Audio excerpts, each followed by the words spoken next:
All right, good morning, everybody. It is Friday morning. The Philadelphia Eagles dispatched the Houston Texans, although it was a much closer game than anyone could have anticipated. And this is, again, why I don't gamble, because you had a 14-point spread in this one.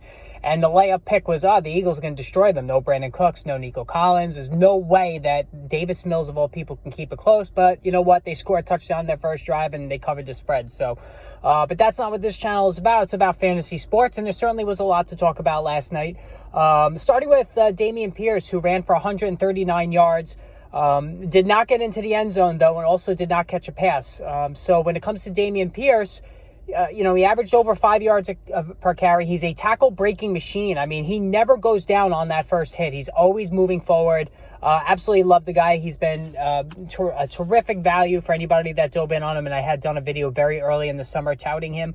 So, certainly in PPR formats, 13 points and change is, not out of this world for a running back, but it also wasn't a disaster by any means.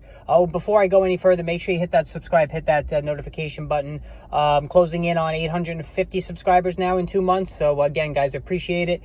Channel's growing very fast, and always post your questions in the comment section, because I always answer them within a minute or two most times.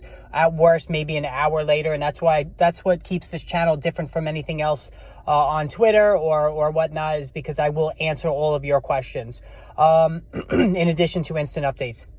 The other thing is Football Friday. I'm going to have the live stream this afternoon, probably around 5 o'clock, so make sure you look for that. And the other quirk about last night's game, you look at Kenneth Gainwell. So Kenneth Gainwell caught 3 passes for 16 yards. He only carried the ball, you can count on one. I forget how many carries, maybe 3 or 4 carries, but he got into the end zone. So a quirk about PPR scoring is that Gainwell put up 12 fantasy points, and, he kind of barely touched the football.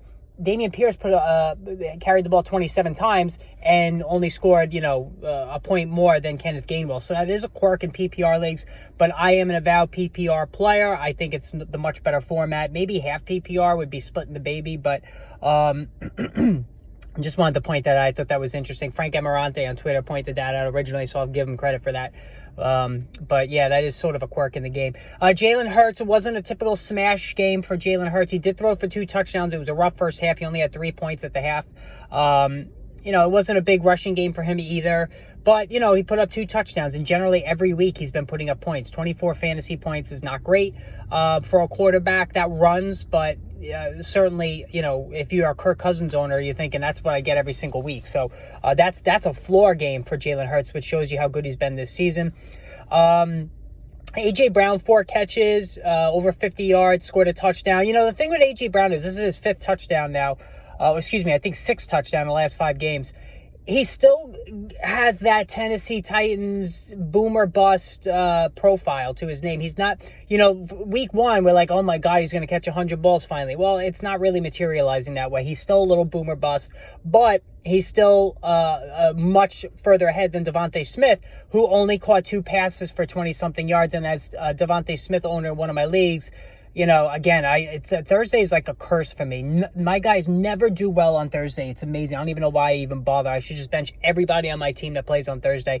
I only got 4.5 points or 4.2 points from Devontae Smith, who clearly is the third wheel in this offense. So he's dropped to flex territory for me. I don't think he's a wide receiver 3. I know, the minute you bench him, he's going to go off for 100 yards and 2 touchdowns. It's just a given. That's just how this fucking game is. I mean, it just drives you crazy. But Devontae Smith, it's a little dicey right now for him. What's not dicey is Dallas Goedert, 8 catches for 100 yards and a touchdown. And let me tell you something, folks. He is right there. The gap is like this big now between a big 2 of Travis Kelce and Mark Andrews and a big 3 with Dallas Goedert. So clearly that second tier, which contained Goedert, TJ Hawkinson, George Kittle, Darren Waller, Goedert has blown past all 3 of them. He's firmly number 3 in the tight end hierarchy, and he is starting to really push up on that Andrews-Kelce, pairing at the top of the tight end list. And as a matter of fact, next season, I still think Kelce and Andrews are going to be the top 2 guys off fantasy football boards, since they're still extremely productive. Goedert might be the best value now out of all 3 of them, that you might want to wait and just draft Goedert around later after Kelce and Andrews goes. That's how I'm starting to look at things there.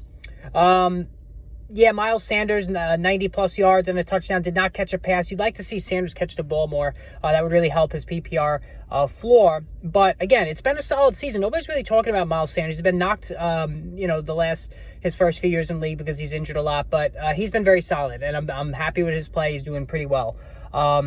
So anyway, all right, hit that subscribe, hit that notification button. Live stream this afternoon. Make sure you take a look at that. Also have some additional videos coming soon.